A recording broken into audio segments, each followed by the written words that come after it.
بسم اللہ الرحمن الرحیم۔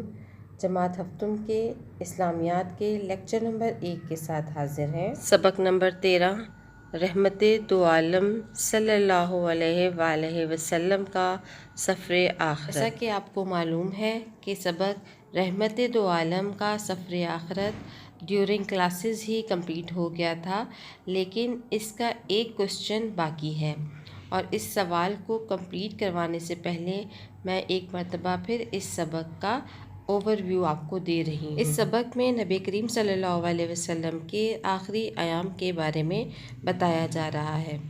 سفر کے مہینے کے آخری دنوں میں نبی پاک صلی اللہ علیہ وسلم جب جنت البقیع تشریف لے گئے تھے، تو جب وہ واپس آئے تو ان کی طبیعت کافی ناساز تھی۔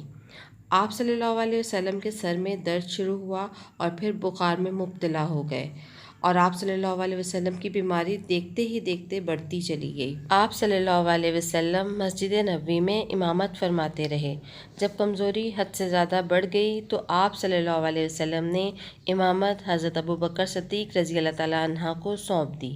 ایک دن جب مرض میں کچھ کمی واقع ہوئی تو ظہر کی وقت آپ صلی اللہ علیہ وسلم مسجد نبوی میں تشریف لائے۔ حضرت ابوبکر صدیق رضی اللہ تعالیٰ عنہ امامت فرما رہے تھے۔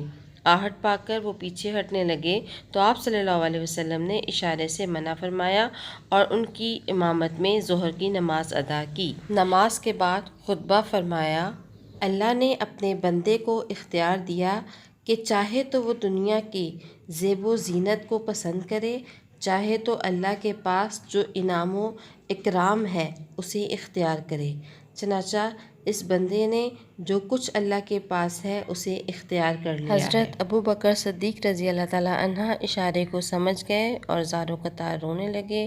سارے مسلمان رنجیدہ ہو گئے۔ آپ صلی اللہ علیہ وسلم نے صحابہ کرام کو وصیت فرمائی کہ اللہ سے ڈرتے رہنا اور خبردار غرور مت کرنا، میں اللہ کی طرف لوٹ کر جانے والا ہوں اور سدرۃ المنتہا میری منزل ہے۔ وصال کے وقت آپ صلی اللہ علیہ وسلم کی عمر مبارک 63 برس تھی۔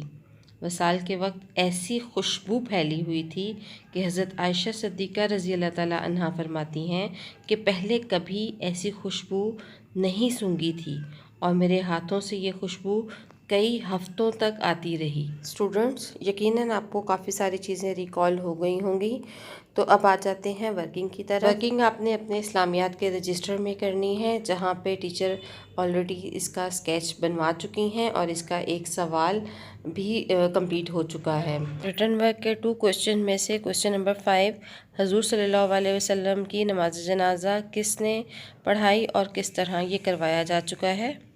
اور کوسچن نمبر 7 ہے، حیات النبی صلی اللہ علیہ وسلم کے بارے میں مختصر نوٹ لکھیں۔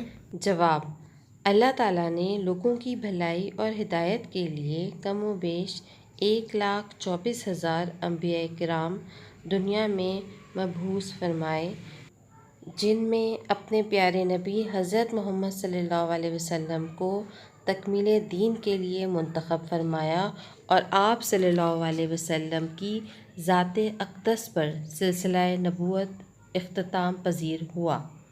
آپ صلی اللہ علیہ وسلم کا شجرہ نسب اللہ تعالیٰ کے جلیل القدر نبی حضرت ابراہیم علیہ السلام سے ملتا ہے۔ آپ صلی اللہ علیہ وسلم قریش کے ایک معزز گھرانے میں پیدا ہوئے۔ زمانہ طفل ہی سے آپ صلی اللہ علیہ وسلم میں بہت بلند و اعلیٰ اور صاف موجود تھے، جنہوں نے در پردہ آپ صلی اللہ علیہ وسلم کی نبوت کی تصدیق کر دی تھی۔ 40 سال کی عمر میں آپ صلی اللہ علیہ وسلم کو نبوت کا شرف حاصل ہوا، اور اللہ تعالیٰ نے اپنے عظیم المرتبہ فرشتے حضرت جبرائیل علیہ السلام کے ذریعے آپ صلی اللہ علیہ وسلم کو نبوت کے منصب پر فائز فرمایا۔ آپ صلی اللہ علیہ وسلم کی جانب سے جب اعلان نبوت ہوا تو اہل مکہ آپ صلی اللہ علیہ وسلم کی جان کے دشمن ہو گئے، اور آخر کار اہل مکہ کی ایذا رسانیوں سے تنگ آ کر آپ صلی اللہ علیہ وسلم نے اللہ کے حکم سے اپنے جانثار صحابہ کرام کے ساتھ مدینہ منورہ کی طرف ہجرت فرمائی۔ تاریخ اسلام میں اس ہجرت کو بڑی اہمیت حاصل ہے اور سن ہجری کی ابتدا بھی یہاں سے ہوئی۔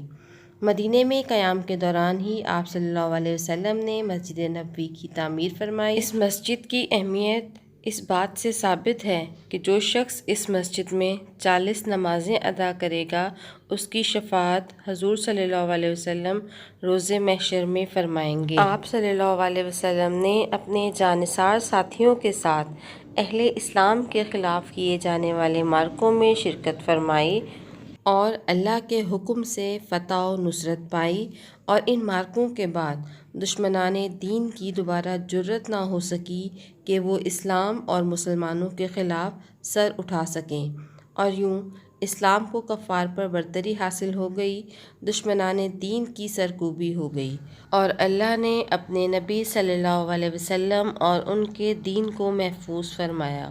تکمیل دین کے بعد آپ صلی اللہ علیہ وسلم نے اپنی زندگی کا آخری خطبہ حجۃ الوداع ادا فرمایا اور اپنے خطبے کے ذریعے عالم اسلام کو دین کا پہلا باضابطہ، مدلل اور جامع منشور بخشا، جو رہتی دنیا تک تمام مسلمانوں کی رہنمائی کے لیے کافی ہے۔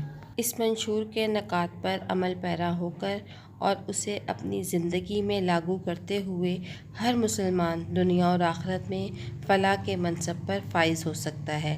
ماہ ربیع الاول بروز پیر 63 سال کی عمر میں آپ کا وصال ہوا اور آپ صلی اللہ علیہ وسلم اس دنیا سے پردہ فرما گئے۔ اپنی حیات کے آخری ایام میں بھی آپ صلی اللہ علیہ وسلم نے اپنے امتیوں کو احکام الہی کی پابندی کرنے کی تلقین فرمائی۔ اللہ ہم سب مسلمانوں کو پیارے نبی کے احکامات اور ان کی سنت پر کاربند رہنے کی توفیق عطا فرمائے تاکہ ہمیں روز محشر آپ صلی اللہ علیہ وسلم کی شفاعت نصیب ہو سکے، آمین۔ Now move on home task. Learn and practice in the air question number 5 and 7 of lesson number 13.